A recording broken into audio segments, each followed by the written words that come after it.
대한민국 대표 기업들의 채용 비밀을 벗겨내보는 공채 엑스파이 시간입니다. 네, 오늘은 스카우트의 이은정 컨설턴트 함께합니다. 어서 오세요. 네, 반갑습니다. 네, 반갑습니다. 자, 오늘 소개해 주실 기업은 어떤 곳인가요? 네, 오늘은 한라그룹의 하반기 공채를 대비한 핵심 포인트를 함께 살펴보도록 하겠습니다. 한라그룹이요. 네, 어디 들어본 것 같긴 한데, 네. 재원 씨 좀 아시겠어요? 저는 좀 알 것 같아요. 아, 그래요? 어떤 장비 네. 쪽 회사인데요. 오, 예. 네. 그래도 보고 저희가 얘기하죠. 확실한 거는 소스 네. 키워드 보고 말씀 나누겠습니다. 건설 중장비 최초 생산 네. 나왔습니다. 오, 얼추 맞으신 것 같은데요. 네, 그러네요. 네. 네. 네, 건설 중장비 최초 생산이라고 하면 정말 연역도 꽤 될 것 같다는 생각이 드는데 소개 좀 더 해주시죠. 네, 맞습니다. 올해로 창립 50주년을 맞이하고 있는 한라그룹은 1962년 현대 양행이라는 기업에서 시작이 되었는데요. 경공업 위주였던 60년대에 건설 중장비를 최초로 생산하고 발전 설비, 해외 플랜트 턴키 건설에 이르기까지 중공업 개척자로 성장하였습니다. 네. 재계 12위를 달리던 한라그룹은 1997년에 한국 경제의 외환위기에 구조조정을 실시하기도 했는데요. 한라건설을 중심으로 그룹을 재편하고 경영의 정상화를 위해서 모기업이었던 만도를 다시 인수하는 등 그룹을 꾸준히 재건해 왔습니다. 네. 그래서 지난해 매출액 7조 1,200억 원까지 성장하고 또 한라공조까지 다시 인수하여 그룹의 재건을 완성을 계획하고 있는 그런 그룹이기도 합니다. 네. 지금은 자동차 부품, 건설, 유통, 항만, 투자, 교육, 스포츠 등 다양한 부분에 또 진출해 있습니다. 네, 뭐 역사도 오래됐고 굴곡도 네. 있고 시련도 많이 이겨온 기업인 것 같은데요. 네. 자, 한라그룹 인재상부터 한번 살펴보도록 하겠습니다. 네, 한라그룹의 한라 정신을 좀 살펴보면요. 진취적인 노력, 창의적인 개발, 공동체 의식 이렇게 세 가지를 들 수가 있는데요. 네. 그중에서도 건설회사의 특성상 도전적이고 적극적인 인재를 선호하고 있습니다. 적극성이라면 위험을 감수하면서 도전적인 목표를 세우고 기대 이상의 결과를 만들어내며 별도의 지시나 요청이 없어도 주도적으로 또 일을 수행하고 지식과 기술, 능력의 향상을 위해 스스로 자기 개발하는 수준을 높은 수준의 적극성이라고 할 수가 있는데요.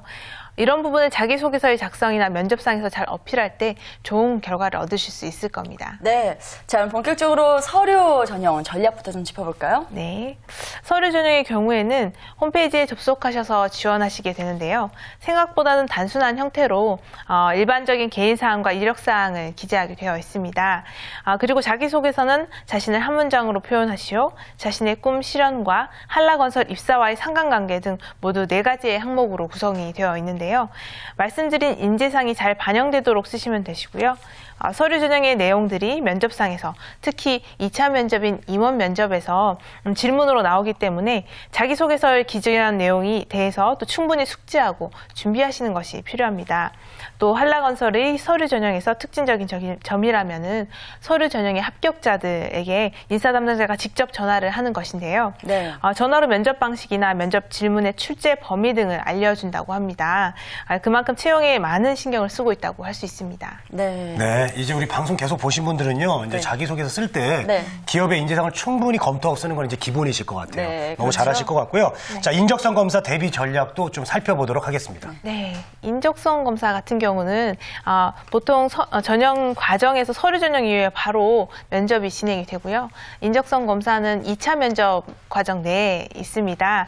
직무 검사 40분, 인성 검사 50분 정도가 소요가 되고요. 인적성 검사의 경우에 점수가 아니라 패스 또는 페일로 결과가 나오게 됩니다. 먼저 직무적성 검사를 살펴보면 언어와 수리 두 영역으로 이루어져 있는데요. 언어의 경우는 명제를 활용하여서 문장이 참인지 거짓인지 이런 것들을 판단하는 문제이고요. 수리의 경우는 자료 해석의 형태입니다.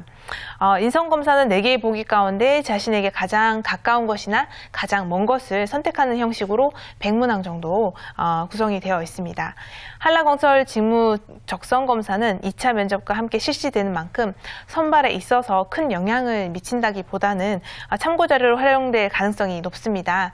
다만 다른 지원자들과 비교 자료로 활용될 수 있기 때문에 가능한 좋은 점수를 얻으시면 좋습니다. 네, 알겠습니다. 자, 이제 마지막으로 면접입니다. 면접 전략은 어떻게 짜는 것이 좋을까요? 네, 면접은 실무진 면접인 1차 면접과 인적성 검사와 또 임원 면접으로 이루어진 2차 면접으로 이루어져 있습니다.